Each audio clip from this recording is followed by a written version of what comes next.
Welcome to Spotlight. I'm your host, Jane Wernette. Today I'm joined by three local nonprofits, Scouting America, the Three Fires Council, Cantigny, and Basic Dignities.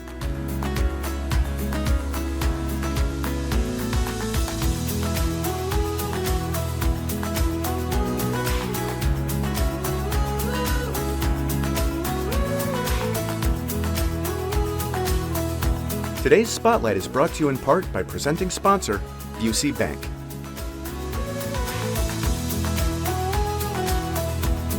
You're watching Spotlight, and joining me now from Scouting America, the Three Fires Council, are Ron Wenzel and Zach Knock. Nice to have you both on the show. Thanks for having us. Yeah, Ron, good to see you back. Yeah. And you've had an exciting name change since we were last together. Absolutely. So give us a little bit of background on that. Sure. So about a year ago, we announced we were going to change the name from Boy Scouts of America to Scouting America. That became official in February of this year on our 115th birthday for Scouting America. Happy birthday. Yeah, thank you. So what's great about it is we didn't change anything with the organization. So we still abide by the Scout oath and law. Our mission, our principles are all the same.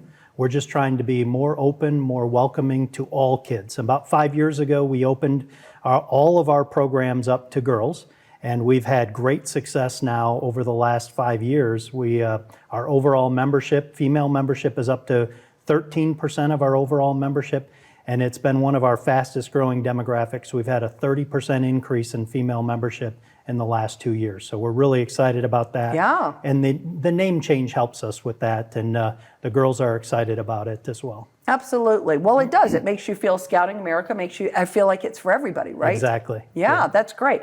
You also, you got a lot of big birthdays because, you know, 115 years for Scouting, but also you've got Camp Big Timber's 100th anniversary celebration. Yeah, we're excited about this one Yeah, too. so give us some background on that. Sure. So 100 years old is Camp Big Timber. Next year we'll celebrate the 100th anniversary of the camp. And we're starting that right now. We're doing some smaller events, and then next year we'll have some bigger events. And Camp Big Timber's up in Elgin. It's our urban oasis, if you will. I like that. It's about 72 acres, and when it first was given to the Scouts, it was right in the middle of farmland, right? And there was no encroachment on the property.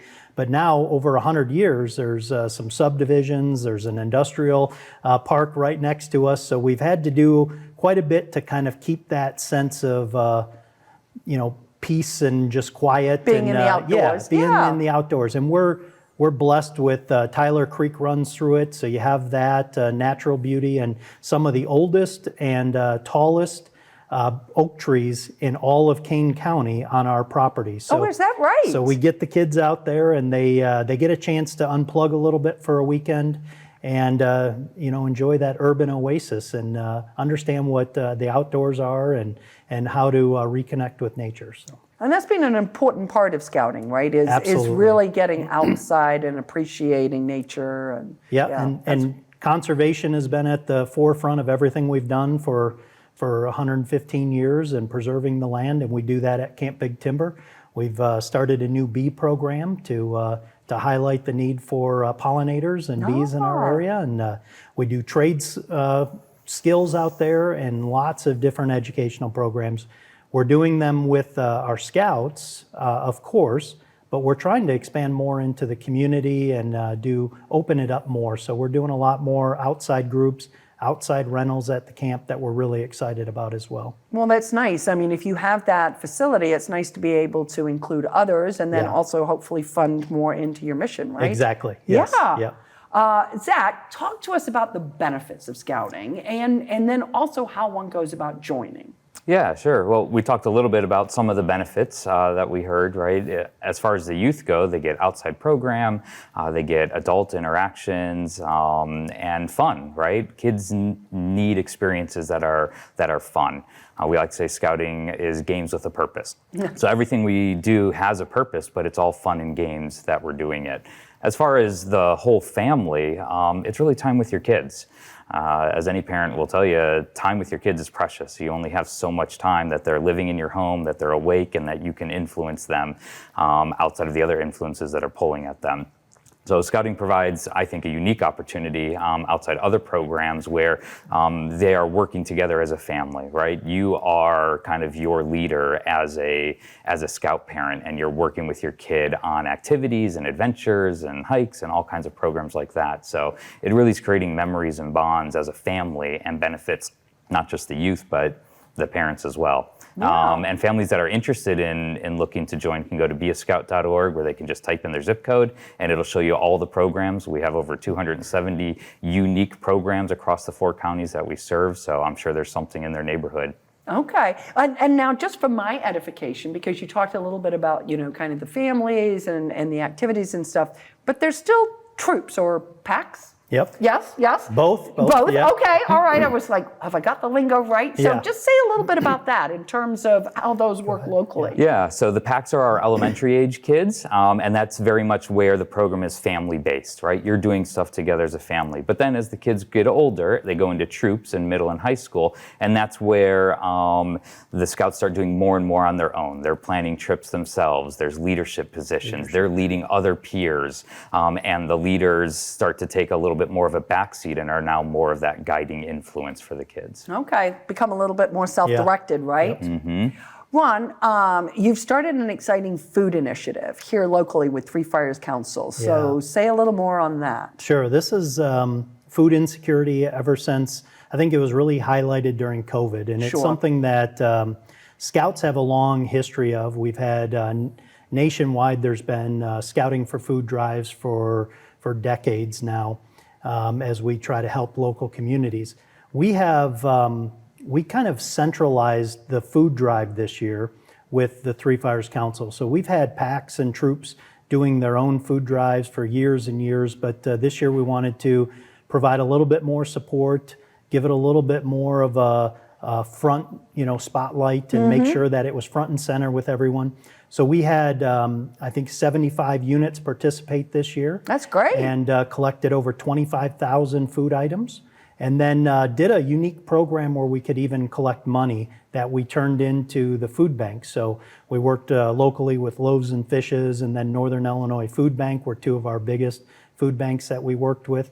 And the food banks are amazing because they can turn that $3,000 into like $20,000. Right, it's amazing, the buying power, and they're so smart and resourceful. Yeah, and they do such a great job, and it's really what we want to do is help the community and be part of the solution. So any chance we get to partner with local nonprofits and other organizations, we want to do. We have great kids that are looking for those service opportunities. This is what's ingrained in scouting too. We want to be part of the community. We want our kids to have that civic service mindset and be part of the community and doing service projects. It's very important to what we do, and it's built into our requirements for advancement and pretty much everything that the kids are doing. That's great. A lot of service, which is good. Yeah. That builds character, and hopefully, I think if you build it young, it continues into adulthood, right? Absolutely, it'll stick with them. Yeah. For John, what is it? Yeah, it's a great event. It's the last weekend in September. We do it at the Lamont Quarries in Lamont, and it's just like a mini regional event for Scouts. It is open to the public, so other people can come and check it out. If anybody's not familiar with it, they've got boating activities there, hiking, fishing. They've got an amazing adventure park with zip lines and all kinds of stuff. So wow. We'll run a whole weekend there with evening show with a band and all different activities. Mountain biking, and just all kinds of stuff that Scouts like to do and be outside and camaraderie together. Scouts will bring their friends, or if we get families to come out and attend, they get to see all the great things Scouts have a chance to do. And hopefully we attract them to our program, and they'll want to do more of it year-round. Okay, love that. For John. Didn't know that was down there at the Lamont area, so that's great. Listen, thank you so much for coming in, and you don't look 100 or 115, so you're doing great for the anniversary and the birthday celebrations. But we appreciate what you're doing and what you're giving to the young people of America. So Thank you for having us. Absolutely, thank you. Absolutely. If you would like to learn more about Scouting America and the Three Fires Council specifically, please go and visit their website. We're going to take a quick break, but stay tuned for more Spotlight.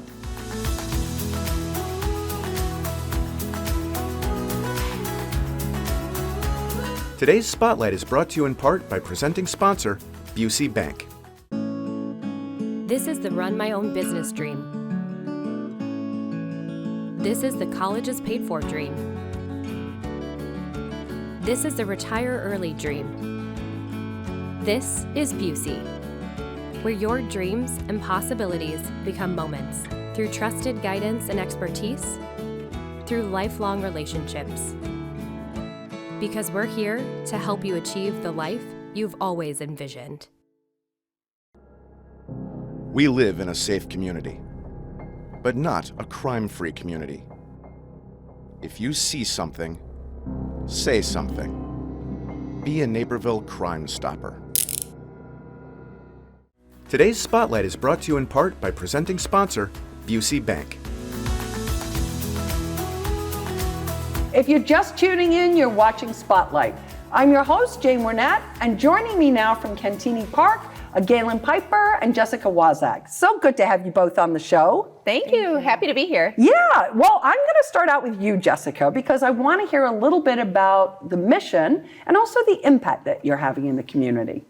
The mission of the museum is to tell the story of the U.S. Army through the lens of the 1st Division.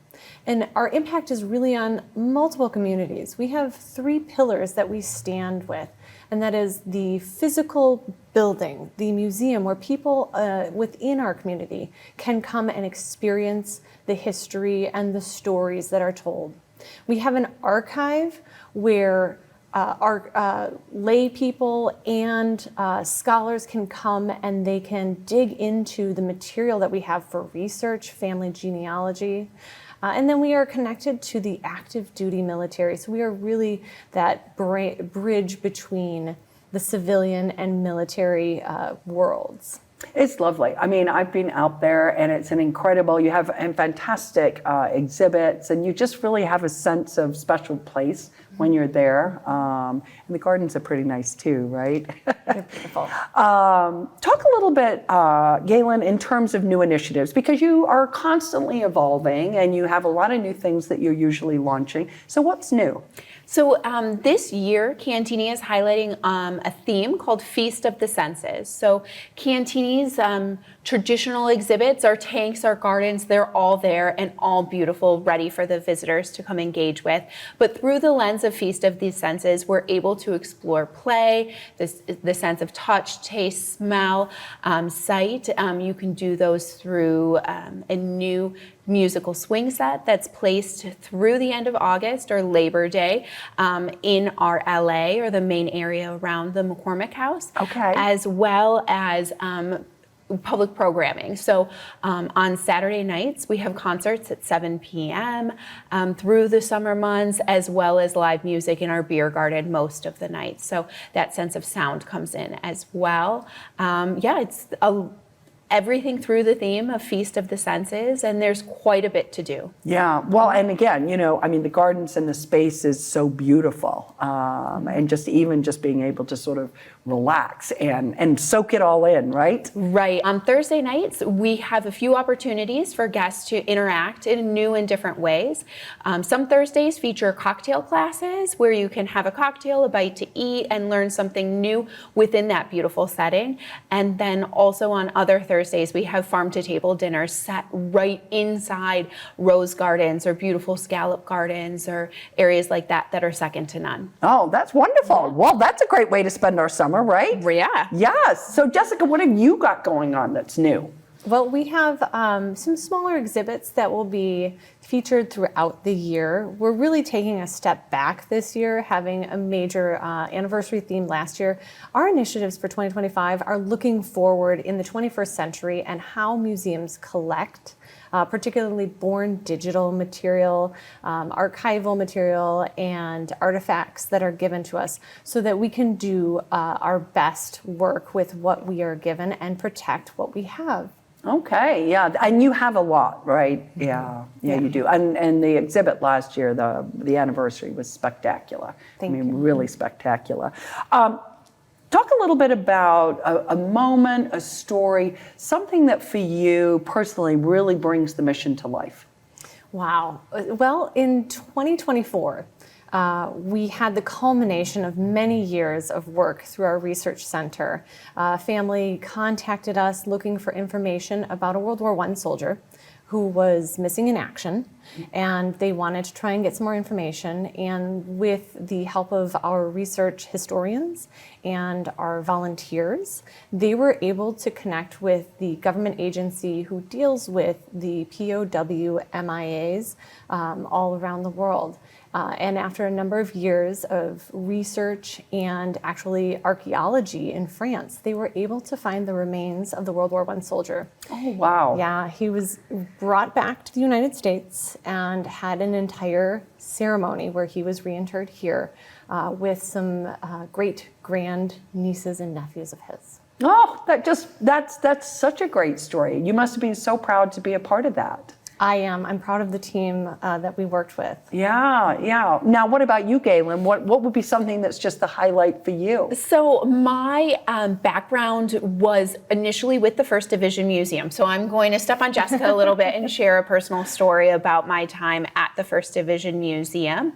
I was able to travel to Omaha Beach, to northern France, the Omaha Beach, where the D-Day invasions took place. And I had the opportunity to go to the beach with a World War II, a D-Day survivor. His name is Charles Shea. He was a veteran of the 1st Infantry Division, but interestingly, he was also a native person from the Penobscot tribe in Maine, and he did a special smoke ceremony on the beach on June 5th to release the spirits from from their religious expectations of what was happening with the souls there. And so if I could go back in time and think about the most impactful experience I've had in my employment here at Cantigny, it would be interacting with this veteran on the beach at such a momentous ceremony on the right before the major anniversary of D-Day. So it was truly profound. Yeah, absolutely. I mean, what a gift. Yes, What a Charles' gift. story and a whole D-Day exhibit is still at Cantigny. It was opened last year. It's available for tour. We're open Wednesday through Monday, and as a part of your normal Cantigny visit, you can swing by that D-Day exhibit and hear Charles' story and walk that 300 yards of that D-Day invasion. Yeah, I did that last summer, and I have to say, it sort of, it really helped put into perspective. You know, you see things in the movies and the films and print photos, but to actually sort of walk it as you set that exhibit up, it really, it just brought it to life in a whole different way. So that's great to hear you can still do that, because that's an excellent exhibit. It is. Yeah. It is. Yeah. Anything else that we should know about happening this summer that we should be aware of? Cantigny has, as a part of the Feast of Senses, I mentioned the swings earlier in our conversation. We also have painted murals on several of our walkways. They, it sounds sort of silly, but they are encouraging play and interaction as people are going through the park. So there's areas in which you're encouraged to follow a certain color or encouraged to dance or sort of hopscotch through. It's very fun to look out our windows as we're working on the computers and see the Cantigny visitors engaging in this way, but it's certainly bringing about youthfulness in all of us. Okay, so don't have to be a kid to enjoy that. That's the memo, Kid right? at heart, Kid yes. at heart. Love that, love that. Thank you so much for coming by. We really appreciate it, and we wish you a really good summer with some great weather, and sounds like some really fun things. Thank you so much. You're welcome. To find out more about Cantigny, please go and visit their website. We're going to take a quick break, but stay tuned. We're coming right back.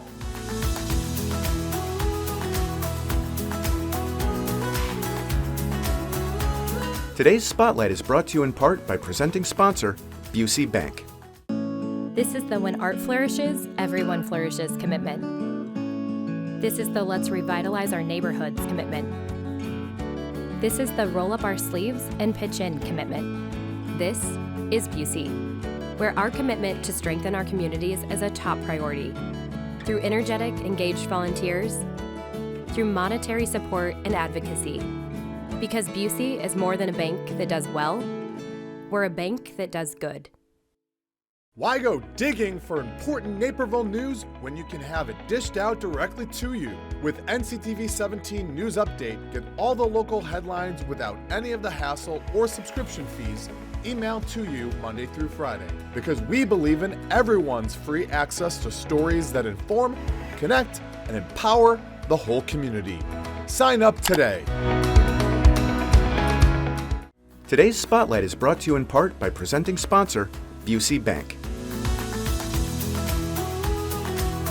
Welcome back to Spotlight. And joining me now from Basic Dignities is Patricia Fragrant. Welcome to the show. Thank you very much for having me. I'm so pleased. Well, we're going to start right out with describing your organization in 3 words for impact. So actually, we believe so strongly in our 3 words that we keep them as part of our logo, and they're there all the time. And we start with that same word, impactful. Okay. Impactful, respectful, and sustainable are the key elements to our organization. The projects that we do need to have a genuine impact. They can't just be kind of a fly-by-night. They have to be lasting. They have to change lives. Okay, love that. A forever life, you know. And then respectful is critical both in terms of the communities we serve. There has always been an issue with the white savior syndrome, and that is not us. We do not do things for communities, we do things with communities. They have to be just as invested in the projects that we're doing with them as we are. They have to be active participants. They have to have asked for the assistance, and they have to be committed to working not just with us during the project, but to make sure that it continues forever. Okay. Which leads us to the word sustainable. Everything that we do is based on sustainability. When we do a project, we make sure that people have the training that they need to be able to maintain whatever it is we've helped create. We make sure that the materials we use, if we are actually building something or creating something, will last, or if there are things that will need to be repaired, that they are actually repairable. For example, with water projects, one of the big challenges with water projects in African nations is a lot of them are the hand pumps. Right. And they have all this mechanical stuff that breaks down. And nobody has the materials to fix them. Nobody has the knowledge to fix them. What we do are these solar-powered pumping and filtration systems that bring everything out of the ground and up where they're accessible, where people can take care of them. We use materials that don't degrade underground. The community actually helps build it all, so they see all of the pieces, and they're simply designed so that they can last forever.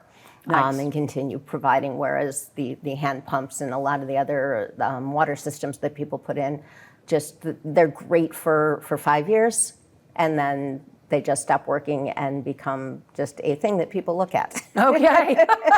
Not a tourist attraction. And it's not really what we're intending them for.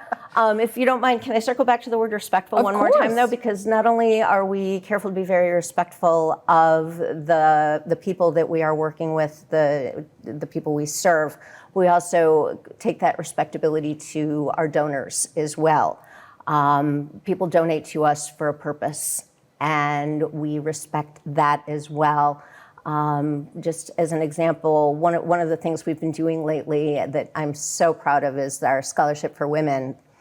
We've been sending women to schools because part of the goal is to strengthen the role of women in a lot of communities. They make excellent leaders, and we've been training women in STEM careers. And as they graduate, they go back to their communities and they become leaders as well as service providers. But we recently had somebody who applied for a scholarship, and the university, part of the requirement was that women have a pregnancy test each semester. And if part of what we are doing is strengthening the role of women, funding an organization that is going to take away a woman's body autonomy is counterintuitive to who we are and why people are funding programs for women. So we told this young woman that while we would be happy to help her, it would have to be at an institution that had different policies about their women students, because we will not take our donor dollars and put it in a place where they would go, wait, you put my money where?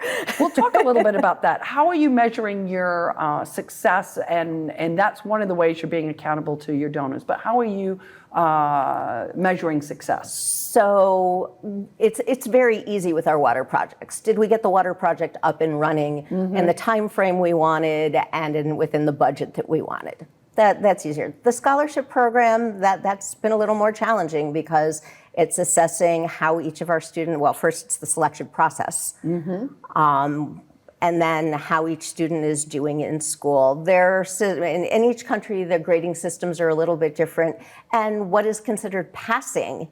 And other countries here we would go look at and go, oh my God, that's not passing.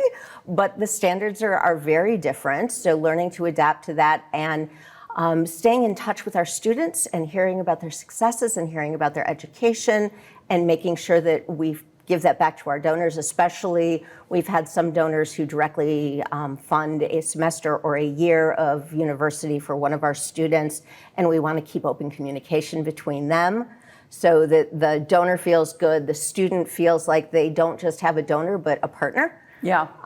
We also keep boots on the ground in the communities where we are doing work, whether it's a water project, whether it's a scholarship program, whether it's our upcoming microloan program.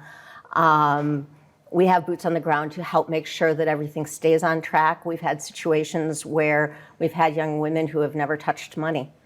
And then we are giving them a stipend, a living stipend, and they don't know how to handle that. So we have mentors there to help keep them on a good path and to understand and to learn and to watch the growth of these young women who come from these rural communities and have not had communication and have not had money, and then they go to university and graduate as a nurse or an engineer and have spent a few years with a mentor teaching them. It's been phenomenal, and that's how, if they make it through and they graduate and they fulfill their obligation by going back to their home community and stepping into leadership roles and doing their best to use all of the education that they have received from us to better their community. It's amazing. That's wonderful. Well, as we're wrapping up, how does your organization sort of pivot, staying true to the mission and the three words that you talked about, but also address how things are changing in the world, whether that's economic or societal? Wherever there is in the world that there's a need that we can help, we're going to pivot to try and take care of that and be where the development is most necessary. Okay. If there's one quick thing that you're most excited about for this year, what is it?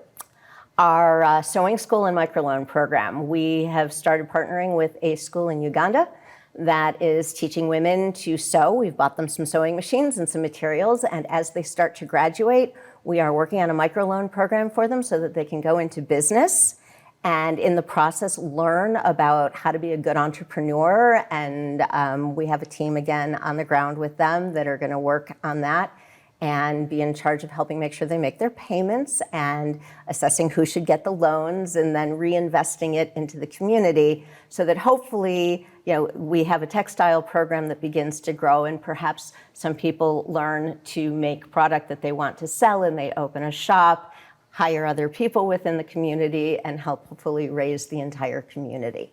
Good economic development, right? That is the goal. That is the goal. Patricia, thank you so much for coming by and giving us a really good overview of all the things that you're doing at Basic Dignities. Thank you for giving me the opportunity. We're really excited about the coming year. Absolutely. And for more information about Basic Dignities, please go and visit their website.